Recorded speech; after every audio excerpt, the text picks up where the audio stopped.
you don't get cocky in campaigns, right? We saw that happen with Hillary Clinton. Remember when she tweeted very famously, "Happy birthday to this future president"?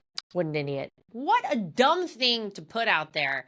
You know why? Because I just don't think the universe likes that. Don't count your chickens before they hatch, Hillary or anybody else. So none of us ever got cocky. None of us ever said, we got it in the bag. We felt very confident in 2020. And then things happened. Ballots showed up in suitcases. Ballots were lost. Cats who had been dead for years were voting in the election. Crazy things happened in 2020, so you never know. I'll tell you the moment that I knew Kamala was doomed was her first economic speech she gave. That was how it was touted. Oh, she's going to talk about the economy, her economic plan for the country. It was in Raleigh, North Carolina. I went to college there, and I said, let me tune into this and just see what Kamala's got to say about the economy. What kind of grand plan will this individual, who, as far as I understand, has never really held a job, a real job in her life, see what she's got to say about the economy. And this is when the Democrats were trying to suggest that these grocery stores with the slimmest of margins, who barely scrape by and barely make a profit,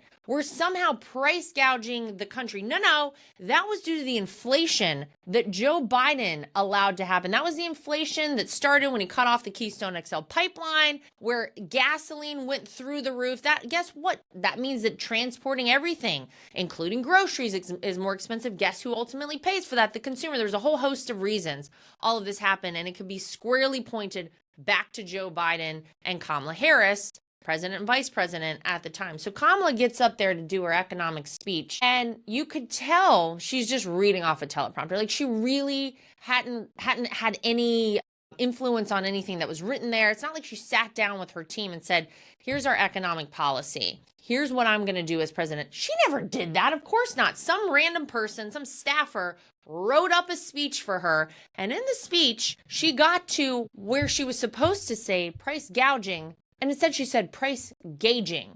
And I stopped and I said, wait a minute, price gauging, what is...